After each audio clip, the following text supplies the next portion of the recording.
Hi and welcome to the Parent Guide to GCSE.com podcast. This is episode number 1 and today's victim is John Lamerton. Welcome to the very first podcast by Parent Guide to GCSE. We are here with the fabulous John Lamerton, twice best-selling author and king of routine himself. So we're hoping we can come up with some really useful stuff in terms of kind of setting up routines for your teenager to help them be successful and survive year 11 intact and with some kind of life maybe as well. So John, hi. Hi there, welcome. I was going to say welcome to the show. It's not my show, it's your show. Thank you for having me. Well, thank you for being here. So I guess what we really wanted to talk to you about is kind of why routines are just the way forward. Why they're going to make such a big difference that they're worth the effort. Because let's face it, it's going to be an effort getting your teenager into a routine. Why are they worth the time and the effort? So what can you tell us about the difference that they've made for you? For me, I mean, the routine has been absolutely key for me. And I didn't realize at first how important the routine was. I thought I just did things a little bit differently to most people. Perhaps I work a little bit harder. Perhaps I just think differently. And I was actually on a US podcast about 18 months ago now, talking about some of the success I'd had. And I was on the kind of podcast round doing promotion work for my first book. And we started chatting to this guy and he was delving into, well, what do you do about this? What does the first 30 minutes of your day look like? What do you do every day? And almost every story I had rotated around, well, every week I do this. And every September we do this in the business. And this happens automatically. And I do this 3 times a week. And this happens twice a day. And the host said to me, I think for you, John, I think the routine is key. I think you're like the king of routine. And I just instantly went, ooh, king of routine. Yes, I'm having that. So I fully embraced this little moniker. And I went back to our 1% Club members and I got to announce that, yes, good afternoon, guys. I am now the king of routine. You may know worship at the altar of John Lamerton. And one of my clients sent me a T-shirt. And this was, I didn't know he was going to do this. He sent me a printed T-shirt the next week and it had King of Routine emblazoned on the front of it. It's in the book. I took a photo of it and I've absolutely embraced that moniker now, the King of Routine, because for me, the routines everybody's got routines. Every single one of us already has routines that we follow on a daily basis, just on autopilot. You know, the way you tie your shoelaces, the way you brush your teeth, which trouser leg you put on first, which way you drive to work in the morning. We've all got these automatic routines that we don't even think about. Absolutely zero cognitive effort goes into them. And becoming a routine machine for me was all about optimizing, tweaking, and developing those routines so that the stuff that I know makes a difference, the stuff that I know brings me success, happens automatically. It happens on autopilot. I don't need to think about it. I don't need any conscious effort to do the stuff that I know I need to do, but it just happens.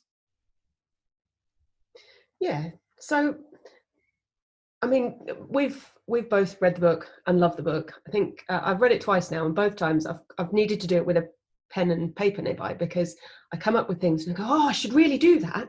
Oh, I could build this in here, and that would make my life easier. And I'm very much of the mindset that I know a routine will make a big difference, and I know it's worth putting in the work and thinking about it and taking the time to set up those little differences that are going to make the big difference in the end. So I guess for a listener, the big question is, how do I get my teenager into that mindset? How do I persuade them that it's worth making the difference, that it's worth taking the time? And that's from an after school perspective. So they get home at, I don't know, 3 o'clock, 3:30. Yeah. What do they do from that 4 o'clock onwards where it's possible to start developing a routine that's going to help? Yeah, this is the challenge, I think, for most parents of teenagers. And I'm not there yet. So I've got a 10-year-old and a 7-year-old, but trust me, they're acting like teenagers at times. So it's trying to enforce a rule. That's the hardest part is, okay, you get home from school And I remember this as a kid myself, being told, well, if you do your homework, the minute you get home from school, you've got the rest of the day. Yeah, that's great. But when I get home from school, I've just done 6 hours of work and I want to watch cartoons. Okay. You can tell when I grew up, it wasn't, sorry, I want to play Minecraft. I want to go on YouTube. But this is what the kids want to do. So I think it's creating that win-win for them, that they can find something that is rewarding for them and that makes sense for them. So we just started homeschooling our two. And as part of that, we've actually taken them through the exact same process we take our business owners through. We've sat down, they've written down all the things they want to achieve, from becoming a famous YouTuber, getting bigger muscles, passing the 11 plus, all these different things. And we then triaged that and we said, right, what's the most important? Let's get you working towards these goals. And so Jack, my eldest, has decided that getting bigger muscles is very important to him. It's what every 10-year-old wants to do. So how do we get bigger muscles? Well, we do workouts, don't we? So obviously the king of routine says, well, how do we get bigger muscles? We do workouts a couple of times a week. We do maybe 4 or 5 times a week. We do a workout. He said, well, I'm going to do a workout every day. I said, well, that's brilliant, because you're doing something every single day. You're not going to have to think about it. If it's the most important thing, we'll do that first. So we get up and we do a workout. So Jack did a workout yesterday, and he stood right next to me where I'm sat now in the office, took his shirt off and went, look at the muscles. I reckon you can see my abs already. And I said to him, well, Jack, you've only done one workout. I said, you don't get muscles from doing one workout. Arnold Schwarzenegger did not do one workout and win Mr. Olympia. He went from being this scrawny little kid to being Mr. Olympia, Mr. Universe, the Terminator. Everything we know about Arnie and his mantra was reps, reps, reps. It's not what you've done today. It's not what you're going to do tomorrow. It's what you do every day. And to go back to your question about how to actually get your teenagers to sit down and do their homework when they get home, I think you've got to make it rewarding for them. And this is the key element, I think, for anything you want your teenagers to do. If you want them to tidy their bedroom, you don't nag them to tidy their bedroom. You don't have a go at them when they don't tidy their bedroom. What you do is praise them when they do well. So you reinforce the behavior. There's a line in the book that I used that I think, what gets rewarded gets repeated.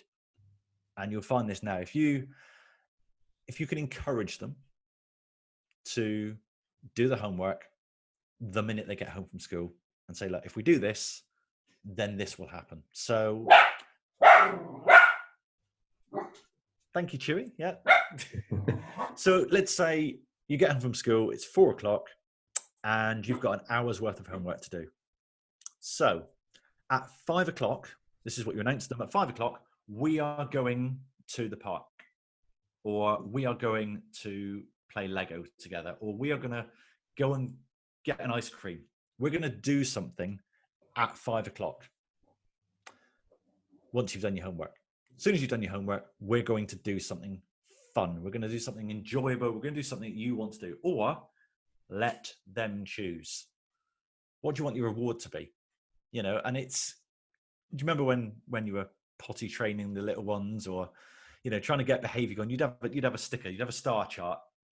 So let's get some stickers going. Every single day that you do your homework, the minute you get home, you get a sticker. And there'll be a lot of teenagers saying, I don't need a bloody sticker chart. Why would I need that? But ultimately, you're reinforcing it, saying, okay, you may not want the sticker chart, but if you get 5 stickers, we'll go to that nice gelato place. And once you're at 10 stickers, that's a trip to the cinema.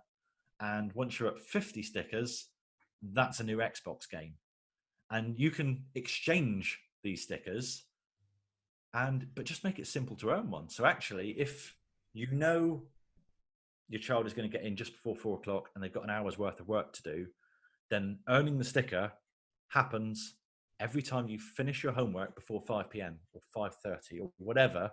If you finish your homework before the big hand touches the 12 and it's 5 o'clock, you get a sticker. And that is going to sound degrading to any teenagers listening. I'm sure it's going to say, I don't need a sticker chart. I don't need to be told, I don't need to be told what time it is. But ultimately, that structure and that the ritual of doing that then gives them the freedom from 5 o'clock until bedtime to do whatever they want, and whatever they want, without mum and dad nagging them saying, you haven't done your homework yet, don't forget to do your homework, have you done your homework?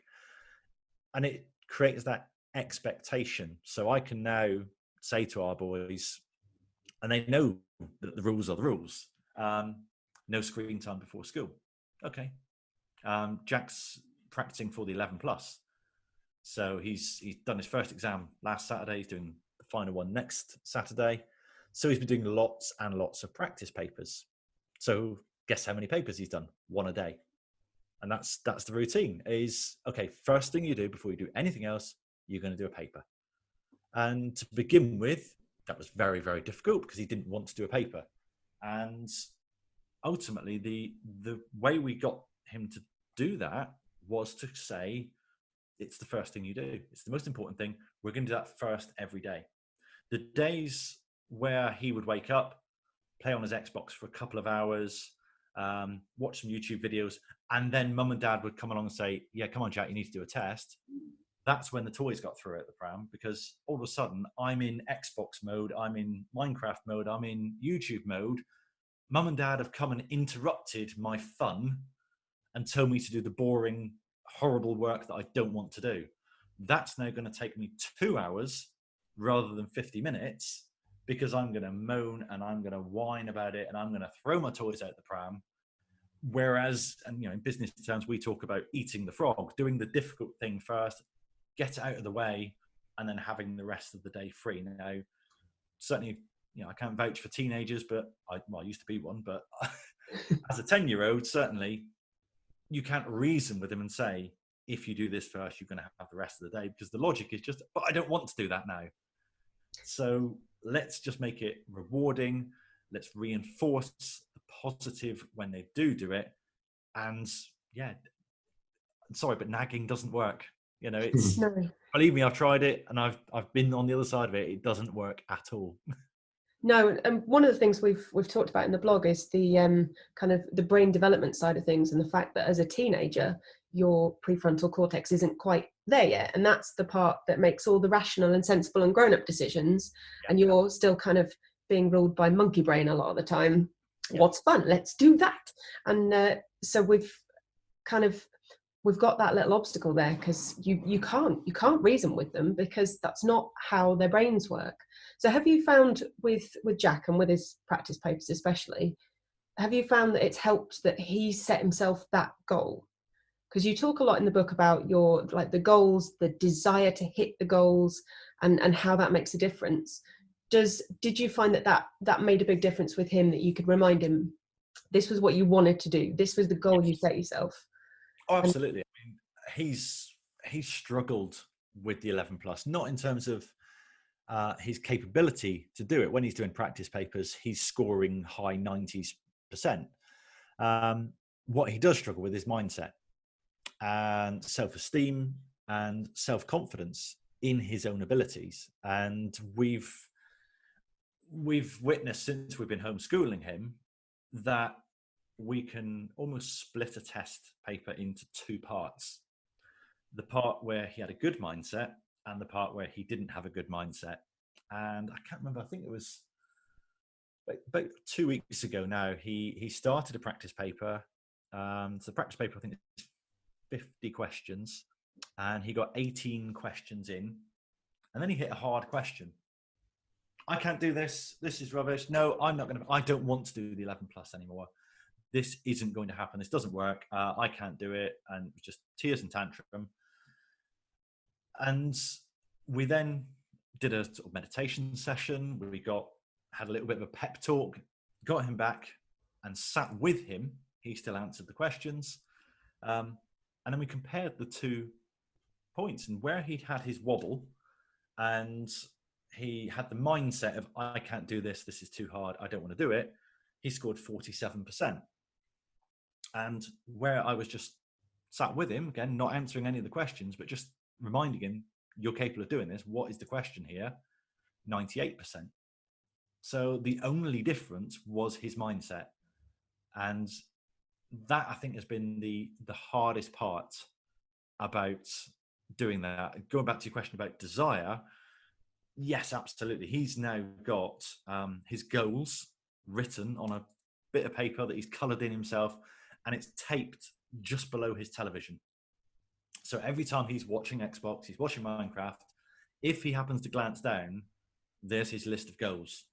Past 11 plus, get bigger muscles, get 150 YouTube subscribers. Now there immediately is the power we talk about with our business owners of having a big three, because I've just instantly been able to tell you what Jack's 3 biggest goals are right now. And the idea behind that is he could also tell you what his 3 biggest goals are. If you speak to most people, they don't know what they're working towards. Jack does, he knows, and he's set that. For those watching the video of this podcast, you will notice there are some words above my head, and they are my magic ingredients that I talk about for success, one of which is desire. So you've got to truly, absolutely want this. And Jack had a big wobble during the exam last week, and he walked out of the exam room saying, I don't want to do the 11 plus anymore.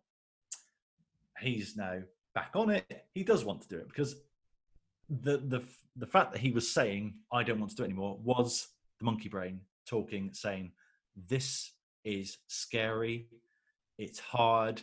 One of the boys in the exam, I didn't like him, so I don't want to go to school with him anymore. And it was just that immediate monkey brain keeping you safe, going, right, well, let me take you out of that danger, whereby you're going to go to a school that your friends don't go to, and you're going to have to do a hard test to get in there, and you're going to have to go to these unfamiliar places with the teachers you don't know, and you're not going to know any of your fellow students. Let me rescue you from that and come back to the safety of you just go to the local comprehensive. Okay, yeah, I'll do that. That's easier. That's what I want. That's not what he wants. That's not what he truly wants. That's what monkey brain wants. And again, this is going back to Dr. Steve Peters, the chimp paradox. Is you've got your chimp, you've got your human, and you've got your computer brain. And this is about getting the human brain to take over and say, whoa, hang on a minute, Mr. Monkey, I'm driving the ship here. Do you drive a ship? Sail a ship? Something like that. Yeah. We'll go with that.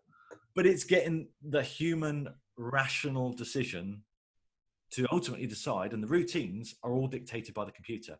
So who's programming the computer? Because it's either the monkey or it's the human. And if you let the monkey program the computer, that's how you end up in McDonald's every lunchtime.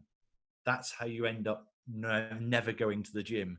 That's how you end up doing your homework first thing on a Monday morning when it's due on Monday morning, or last thing at the weekend, or cramming it in, or I haven't quite done the work I need to do. This is because the chimp, the monkey, has programmed the computer to run the autopilot scripts. If you can get the human to take over and say, come on, Jack, you do want to go to this school.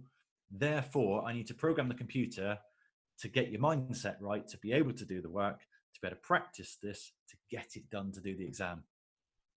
So the key, I guess, is the kind of the prompting question when you're getting that monkey response that, oh, I can't possibly do it, it's all too scary, is that why, remind yourself why you're doing this, I guess. Yeah. So absolutely. It's motivation and desire is such, motivation is the motive to take action. And that is, without motivation, but it's sufficient motivation. We can all watch a motivational video and get fired up. So yeah, Jack, before the exam, we watched a nice motivational video.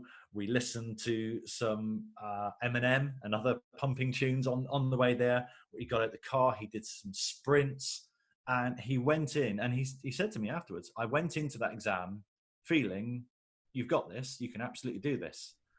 And the first paper went fine. The second paper, that's a bit tough. And by the time the third paper came along, the motivation had sunk. And the motivation was suddenly, it's no longer about, you've got this, you can do this, you really want this, you really want to come here. Look at what this is going to do for you. And it went to what's immediately in front of me. This one question. I can't answer this one question. I don't belong here. I can't do this. And it's that self-talk.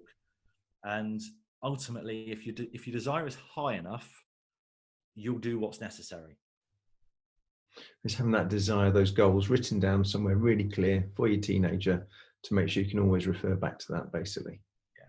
I think the key thing with that, though, again, Paul, is Jack's chosen his goals. Because it'd be very, very easy for you as a parent to say, right, your goal is to get, I'm going to say A stars. I know it's not A stars. Is it 9s? Is that the top? Yeah. So you're going to get 9s across the board, and you're going to score this, and you're going to get into this university, and then you're going to become a doctor. I want to become a doctor. No, that's what you want. And I had a quote the other day. I'm going to completely butcher it, but the greatest threat to any child's happiness is the unfulfilled dreams of his parents. Yeah. And we as parents we want the best for our children, but ultimately, do we want the best for our children, or do we want what we didn't get as children? And because the desire is so important, the child has to want it themselves. It's no good me saying, yeah, you want 9s across the board, don't you? Yes, Dad. Do you really want it bad enough to not go and play football with your mates, to not fire up the Xbox, to work through your weekends for 18 months in preparation for this? If you want it bad enough, yes, you do. You will be willing to pay that price. And that is what desire comes down to. I've had this conversation with Jack so many times. I can't do this. Okay, I'll give you £20 if you can do it. Oh, all right, yeah, cool. So you can do it. Just that your desire, your motivation isn't high enough to do it. So again, if you're willing to pay the price, your desire is high enough to do the work. One thing I would, from the book, you talk a lot about finding time. And any teenager will probably say, I haven't got time to do the revision that we've discussed or that I should be doing. And the concept, the thing that you talked about, the stones, the rocks, the stones and the sand, can you just kind of explain that in terms of a teenager and how probably the revision is the sand that can be fitted into the after school time? Yeah, absolutely. So the sand, the stones, etc. This is a famous story with, I think it's a philosophy professor, and he stood in the front of the class with a big glass jar, and he said, "I'm going to put these big rocks into this jar, screw the lid on," and he holds up the jar and he says, "Right, guys, is this jar full?" And everyone looks and says, "Well, yep, you couldn't fit any more rocks in there. It's absolutely full." He says, "Okay," so he takes the lid off, and then he pours some smaller stones in, and of course they fall between the cracks of the big rocks. He says, "Oh, okay." Screws the lid back on. "Right, guys, is this jar now full?" Yes, it's now full. "Okay, let me get some gravel, pour some gravel in. Oh, look, there's room between the gaps in the small stones and the bigger stones. Is it full now?" "Yes, it is." "Okay, let me get some sand, pour some sand in. Now, is this jar full?"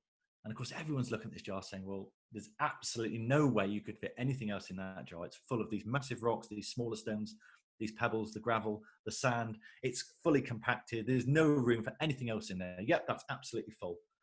And the professor stood there and he's sipping from his bottle of Evian. Other brands of water are available. And he just pours the water into the jar. He says, "There's always room for something else. But if you start with water or you start with the sand, you're never going to fit the big rocks in there. And the big rocks are the important things, what we call the immovable objects." And when we're working with business owners or whether we're working with students, we always start with those immovable objects. Because if you put your rocks in first, you can always fit the sand and the gravel and the water around those big rocks. But if you put the sand in first, and I keep coming back to YouTube and Minecraft, but ultimately if you put 4 hours a day of Minecraft into your jar, you're not going to have room for the big rocks. So that's got to go in first. And this is where I think we've talked about, doing it the minute you come home from school. Because if you get home from school at 4 p.m. and you go to bed at, let's say, 10 p.m., I know we're not even going to go there on some what time you should go to bed, but you've got 6 hours. And in those 6 hours, you have to do your homework. You have to eat your evening meal. You want to see your friends. You want to get some YouTubing done. You want to get on Minecraft. You want to play with Lego. You want to chat to some of your friends. You want to watch some TV. There's a lot you want to achieve in those 6 hours. But just consciously think about, well, I've got this big rock of homework. It has to be done. You know it has to be done. It's not something you can choose whether to do or not. It has to be done. So you've got a jar. It's got 6 hours worth of room in there. Do you fill that with, let's watch some TV, let's chat with my friends, let's go and play football, let's have tea, let's watch some TV. Oh, I've got this big rock and I can get it in, but I can't quite get the lid shut, which is what most of us do. We go, oh, wow, it's 9:15 and I've just got my homework to do. I'm shattered. I don't want to be doing this now. And all of a sudden, that hour of homework takes you an hour and 20 minutes. Well, you've just lost 20 minutes of time because you weren't effective. If you do it at the start, the hour's worth of homework takes you 1 hour. And you've got 5 hours of capacity in the jar to fit other stuff around it. It's an interesting concept. It sounds like you're talking to teachers and all their marking, which they start at 9:30 because they put it off and off. Yep. And it takes them 3 hours rather than the hour it should have taken them. Yeah. So there might be a message for other people in there as well. Oh, there definitely is. I'm married to a teacher, so there absolutely is. Yeah. So this kind of, I guess, Sorry. it's creaking. This brings us, I guess, to then the setting the habits. So in the book, you talk about great ways to set new habits, kind of like associating them with things that you already do and building on existing things to build in new habits, but also breaking those bad habits. What would this look like if it was hard? Yeah. So if I put the Xbox controllers somewhere more difficult to access, then it just makes it that little bit harder, and my brain goes, oh yeah, wait a minute, I'm not supposed to be doing that yet. So kind of what advice have you got for us that might be useful with building new habits and breaking the bad ones? Cool. So a good one for that, I suppose, you may have seen the meme on the internet whereby it's a mum and she's written to her child and said, once you have hoovered the house and you've cleaned out the hamster cage and you've done your homework and you've done this chore and you've done this chore and you've emptied the dishwasher, then you can have the Wi-Fi password. And It's creating those systems and the rewards whereby once you've done this, you can have this. And you said about making bad routines hard to do, and it could be removing the internet. So let's imagine I'm not going to dictate when you need to put your children to bed, but if you know that your child needs to go to sleep by 10 o'clock at night, let's turn the Wi-Fi off automatically at 10 p.m. every night. And guess what that's going to do? It's going to force you to switch off earlier as well. You're not going to be sat there on Facebook at 10:30 going, I'm going to bed in a minute. I'm going to try and sleep. Oh, I can't sleep because my brain's full of all this information. Well, let's turn the internet off at 10 p.m. You could even turn all the light bulbs off if you've got a smart home. And let's just create these automatic, and again, this is the routine machine element of the automatic. Let's remove the decision from the monkey or the human. The monkey or the human does not need to make a decision here. The only thing the human needs to do is program the computer to say at 10 p.m. the internet goes off, and it comes back on once you've done a workout in the morning or once you've done your homework when you get home from school. There is no internet until the homework's done. And there's going to be, teenagers who will rebel against that. But ultimately, if that is the rule, you very, very quickly adapt to what the rules are. And yeah, the more you can, how can you make things hard? You've got to add friction, and you've got to remove the visual clues. So if the Xbox controller is out of sight, I'm not going to play Xbox. Why am I going to play Xbox? Because it's there and I can see it. Remove the visual clues. Add friction. Make it a little bit harder. So on my phone, for example, I don't want to be browsing Facebook all the time. So I've hidden the app. It's on there, but I've now got to swipe up, unlock the phone, swipe left. I think it's then the third button down. So I've taken something that was just a 1 click away, and I've made it 3 clicks away, 4 clicks away. And I've created a rule that, again, the computer does automatically now. I don't need to think about it, that when I'm finished on Facebook on my phone, I don't just shut the phone down, I exit the app. So that when I'm next on my phone and I happen to go into the multi-tab or multi-browser mode, I don't go, oh, Facebook, hello, old friend. Wonder what my friends had for lunch today. And it's removing that, or adding that little bit of friction that's making things a little bit harder. Because there'll be, I still want to be able to access Facebook. There's still useful things I can do on there, but I want to make it hard enough that I'm consciously going there for a reason, rather than the computer, which has been programmed by the chimp, going, how did I end up on Facebook? Where have the last 25 minutes gone? Yep. You have an app, don't you, Paul, that you use to see how many times you've picked up your phone. What's it called again? Moments, I think.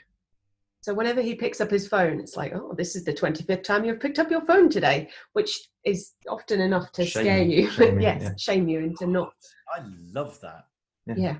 And there is one of the things it gives you reports at the end of the week as well about what you've been looking at, how long you've been staring at it for. It's shameful, frankly, some of the time. 3.5 hours a day some days. That means you can gamify it.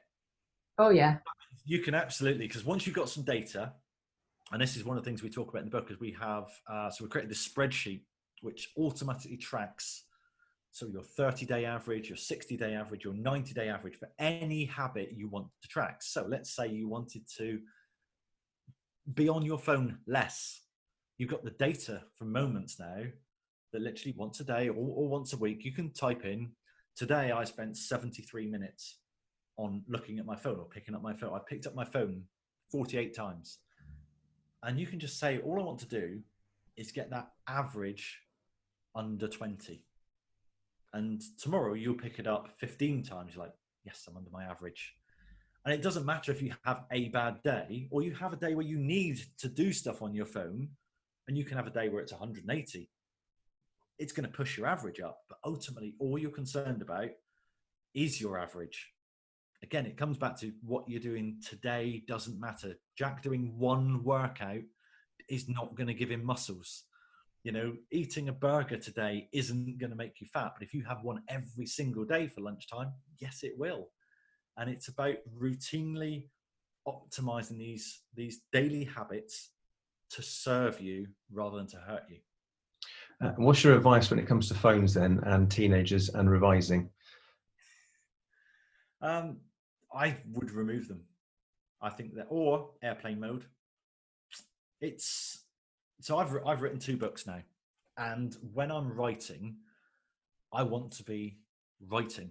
So I've got a dual screen set up here, and obviously the third screen is always within hand, and it's the same for all of us. It's always there. So what do I do when I'm writing? I close down all windows, apart from the one I'm writing in, and maybe one that I'm doing some research in. When I'm finished researching, that window gets closed, because otherwise, where do I do my research? I head to Google. Once I'm on Google, I can end up down some very, very interesting rabbit holes, and I can start discovering, I wonder what happened to the cast of Friends. Oh, and then before you know it, I'm on YouTube watching old episodes of Friends, and what do you know, Matt LeBlanc's got a new show out. Perhaps I should watch that on Netflix later. Yeah, I'll do that. 35 minutes have gone by and I haven't written a word. So for me, I would advise, whilst you're revising, phone is off. I love, now going back to when I was advising, I used to love listening to music. I don't think I could do that now because I'm taking in the music. When I'm writing, I have one go-to piece of music, which is a Hans Zimmer song, and it's from the Inception soundtrack. The track is called Time, and it's like a 4-minute song, no lyrics, and it's just a constant, almost white noise, and it rises and it falls and it rises and it falls, and I stick that song on a loop. So I maybe listen to, when I was writing the book, I listened to that song 6 hours a day for the entire week that I was writing the first draft, and I got 30,000 words out in that 1 week listening to the same song. And what that did for me was it just shut down all, you imagine a computer with 150 tabs. You're going to have lots of distractions, lots of things going on. Your brain has all these tabs open. So let's close them down. Let's get rid of the phone. Let's turn off the TV. Let's turn off the radio. Let's get some white noise in the background. And that may be getting noise cancelling headphones on and could be your favorite song. But ultimately, what will happen with you listening to your favorite artist is you'll end up singing along. You'll end up remembering that time you went to a gig and you watched them play and you think, oh, I love that song. I haven't listened to that song in ages. Do you know what I fancy listening to next? I fancy listening to this other song. And oh, what's happened to the revision? I've wandered off path. And if you can actually focus on a single task, you're always going to perform better. You're always going to be more effective, and you're going to get it done quicker. And and I know this is, again, we're arguing logic here, but you're going to get it done quicker. You're going to get it done better, and then you can do what you really want to do. And this, we're talking to students, but ultimately we're talking to adults as well about anything that you have to do that you've been putting off, that's a bit hard, because there's always more fun stuff to do. If you can single focus on that, it makes such a difference. Yeah, there's another app that I'd seen, I think, that can help you gamify that kind of stuff. I think it's called something like Forest, but the idea is you plant a seed and then you put your phone down, and if you pick up your phone and you interact with your phone in any way, your tree dies. But if you leave your phone be, because you're concentrating, because you're focusing, because you're in the zone, your tree grows and you've got that instant visual reward. And that seemed like a very good plan, because otherwise it's too easy, isn't it? Something pings up on your phone and the tree growing whilst your phone is sat there, because that would be very, very difficult. Otherwise, you'd be sat there going, oh, let me just watch the tree a minute.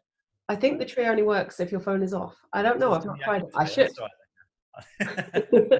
But again, it's the same reason that, going back to when I was a kid, we had Tamagotchis.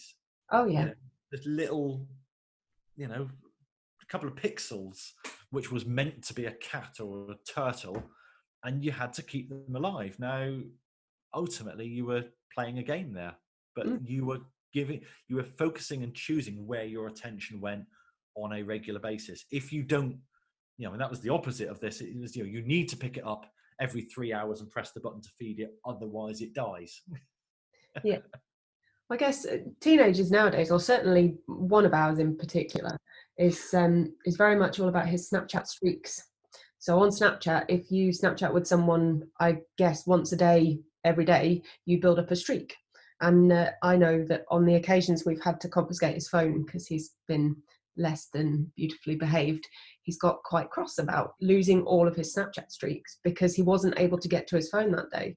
So they're all familiar with the idea, the concept of building up that streak of the good thing, the good behavior, the thing that you want to do, which I guess takes us back to the sticker charts. It might not be a Snapchat streak, but if you're working your way towards a reward, that's not a bad way to think about it. And if yours is addicted to Snapchat, as is one of ours, then that's not a bad analogy, I guess, to help them build some routines. Yeah. So what happens when you break that streak, though? How do you get back into it? If we're talking about revision or working, homework, whatever it is, once you've got out of the routine very briefly for whatever reason, how do you pick it back up and get that sticker chart working again? Yeah, this is the danger with streaks. Streaks are very, very powerful. So I've just started implementing a daily meditation routine now. So I've got the Headspace app, And of course, part of the app is a daily streak. Well done, you've meditated every single day. Now, a couple of times the app's failed. And I've done my daily meditation, but I've lost my streak. And when you get to a double-digit streak and you're at 18 days, and you do day 19, and then you go back for day 20 and it says day 1, like, whoa, hang on a minute, where are my 18 days? Now, I almost want to message the developers and say, you owe me 18 days here. Psychologically, it's so difficult because the minute you've lost the streak, it is very hard to go, right, I need to get back on that horse again, because it's very easy to go, oh, I've lost my streak now, it's gone, that's done, I just as well give up. And I think it's just becoming that kind of person that, okay, I've fallen off the horse, I've got to get back on the horse. What was my previous best? My previous best was 18. Right, I need to get to 19. That's my goal. My goal is to beat my previous best. You can use things like the 30-day average, 60-day average, 90-day average to say, okay, I may have lost the streak, but I've still got the average. You know, I've had one bad day that it's cost me my streak, but I've still got my average.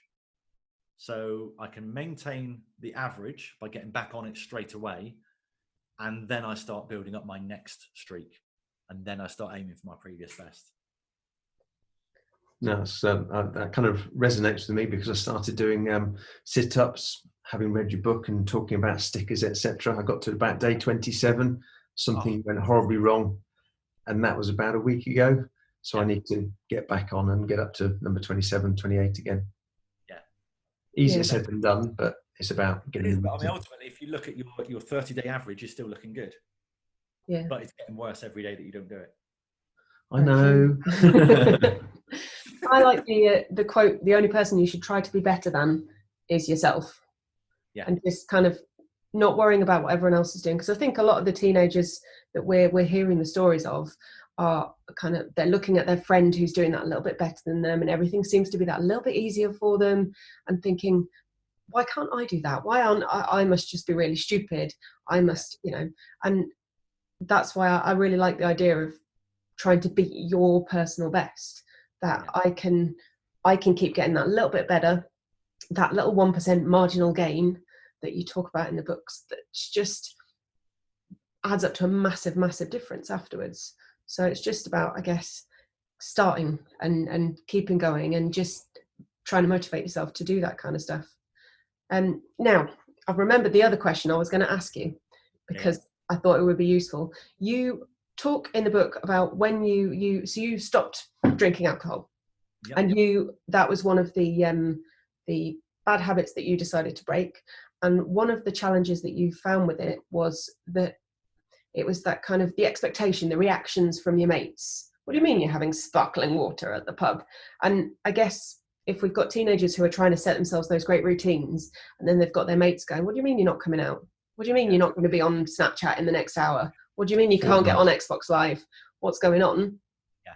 What worked for you? What advice can you give with that kind of stuff?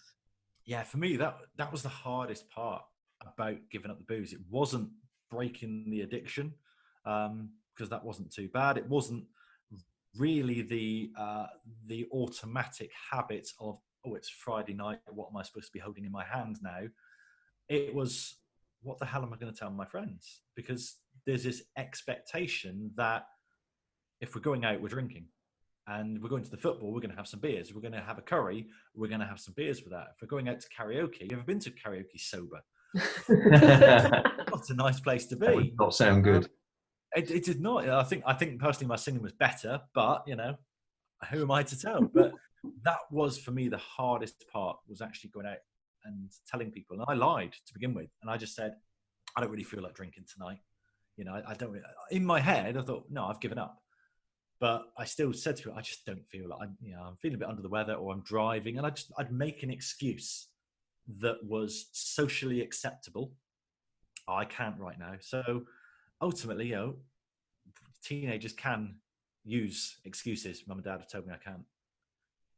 You know, you may want to do something. You may say, yeah, actually, I want to pass this exam. I want to do the revision. I want to do the work. But ultimately, you can blame your mum and dad and say, my mum's making me do this. My mum won't let me have the Wi-Fi password until I've done my revision. How awful is that? I mean, you know, what's the number for Childline again? You know, it's but it is finding these lines that are socially acceptable, and peer pressure. It is a horrible thing, and we all succumb to it. One of the things that really helped for me was negative peer pressure, and it was a member of my family. We were at a family Christmas meal in early December, so I'd given up for about a month at this point. I'd gone maybe 4 weeks without anything, and we went to this family meal. What do you want to drink, John? I'll just have a glass of water, please. Oh, you're not drinking? No. I think at this point I was ready to say, yeah, I don't drink anymore. I've given up. And a close member of my family went, yeah, I give it a week. I was like, oh, I mean, initially I was very peeved, and I was like, well, thanks for your support. You know, that's really good. I've made this decision. I've kind of got over the hardest part of it. Well, no, I hadn't, because in my mind I was thinking it's Christmas coming up, it's New Year's Eve coming up. How am I going to get through party season, Christmas season? You know, and then initially I just thought, you know, why? You know, thank you for your support. Really appreciate your help there. And then I dug my heels in, and it became, well, I'll show you. So actually, it was a little bit of reverse psychology by a member of my family not believing in me and not thinking that I can do it. Almost became, well, I'm going to show you. I'm going to prove to you that I can. And even now, that's why I think I've included that line in the book.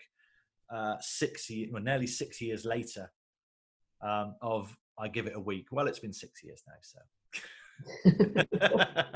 But I think that comes back to a lot of peer pressure. You know, there's a lot of very successful business owners who are, I think, as successful as they are and as driven as they are because of bullies at school and teachers telling them they were no good. And there you go. You see, everyone's got this story of somebody told me once I couldn't do something, or I was never going to amount to much, or that this was always going to be my destiny. And ultimately, a small part of you rises up and goes, I am going to prove you wrong. So what's your story, Emily? I'm dying to know this now. Oh, this was just going back to teaching, and there were people that I worked with who were not the most positive or the most pleasant to work with, and I've talked with the people who subscribed to my emails about the effect that it had on my mental health, and it's the reason I'm not teaching anymore. It was toxic going into work, and I thought for a long time that I didn't really have a choice. You know, I trained to be a teacher straight out of uni. That was all I ever wanted to do, and I'd done 15 years at that point. And I thought, well, what else can I do? I can't go and start again in a new career. That's ridiculous. And then kind of gradually the seeds all were sown and things came together, and I realized that actually I did have various skill sets that I could use in a different way, and I could build that stuff up. And a little part of me, I will admit, is still going, you didn't think, you thought that you were better than me. You thought you could lord it over me forever and ever, and now look, I've escaped. You're busy marking mock papers, so ha ha ha. And yeah, it's been very much about proving to myself that I could do it, but there's that little voice in the back of my head that kind of wants them to know as well. Yeah, you know, exactly. I think I don't know if you will have seen it yet, but one of my emails for the 1% Club members, it's quite early on, I believe, is written to Mr. Hammond, who was my GCSE English teacher, informing him that I'm now a 2-time best-selling author. Yeah, it's amazing the power it can have. That determination to show them. Yeah. Mr. Hammond probably doesn't even remember who I am now, but 25 years later, I remember who he is. I bet it felt good writing that email, I'll bet. Oh, it did. Absolutely. It was so cathartic because ultimately there's a reason I remember that conversation and that particular line that he used 25 years ago. And it made such an impact on me, even now to this day. Yeah. Okay. Right. Well, I think we're getting towards the end of your time, probably, John. Fantastic. Yeah, thank you very much once again for having Thank me. you very much for all your advice and fabulous ideas, I guess. Yeah. It's been an absolute delight. And I'd just like to probably take the opportunity to recommend that if you haven't yet, you should read Routine Machine by John Lamerton, available in all good bookstores, so long as they're called Amazon. Is that still? That's the one, yeah. Yeah. And, and it's also a great one to probably get your teenager to read as well, because as I said, every time I read it, there's something new that jumps out and I think that would make a really big difference. I should definitely do that. And most of them I then get round to. It's not quite all of them yet. I'm still working on it, but I'll get there in the end. Yeah, again, it's a lovely routine to get your teenager into. If you can get them reading personal development, self-help books, it's a lifelong skill that will stay with them. And ultimately, it just makes everything easier. Yeah, absolutely. It does. It really does make a massive difference. And it can be quite a small time investment, can't it? So, yeah. Thank you very much. All right. Thank you very, very much for your time. Thank you very much. And thank you for asking me to be the very first guest on your podcast. Well, I don't think we could have chosen a better one. So, bless you. Well, we'll find out in future episodes, I'm sure. Just one more thing, actually. If anyone does want, I've got a free chapter of the book available if anyone wants to download it. It's available at the website, which is routinemachine.co.uk. So go there, grab a free download of a free chapter. We shall make sure we put the link underneath the podcast for you. Fantastic. Right. Thank you. Thank you very much. Thank you very much for being up with us. If you'd like to know more about how you can support your child through their GCSEs, then head over to parentguidetogcse.com. See you next time.